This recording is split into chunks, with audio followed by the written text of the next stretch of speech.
As South Carolina lawmakers prepare to return to work in the new year, several highly debated issues could be back on their agenda.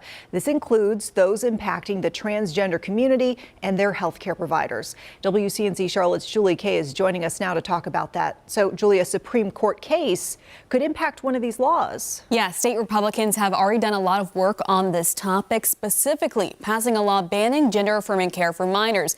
But a pending Supreme Court case could force legislators to undo that. That means transgender kids, their parents, and their doctors are watching closely.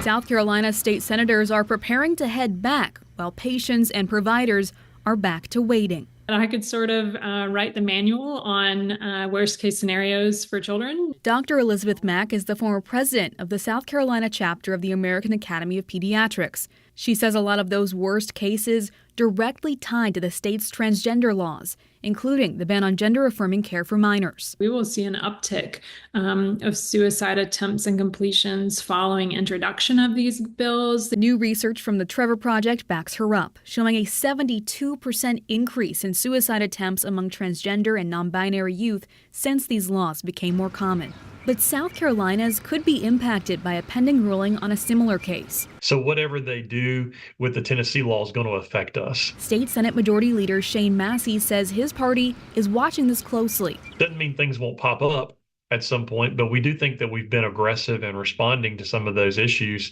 While they're waiting for a federal decision, he says the state's bathroom bill is almost sure to resurface. It requires students to use the bathroom of their sex assigned at birth, or schools risk losing 25% of their state funding. I expect that will come back up as part of the budget debate, but I don't know that it'll come up independent of that. Even though transgender issues are not a priority this year, Dr. Mack says for these kids, it always is. When I was a child, I did not follow state house hearings, subcommittee hearings. I didn't listen to debate on the floor, but this is a very different generation. So while we wait for the Supreme Court's ruling and the Senate's return to the State House, Dr. Mack encourages these conversations that they matter, that we care, to start now. Can sometimes be literally life-saving. They officially go back in session after the holidays on January 14th. Senator Massey also tells me their first priority will be education scholarship accounts that he hopes will help lower-income students. Vanessa, back to you. Julie, thank you so much.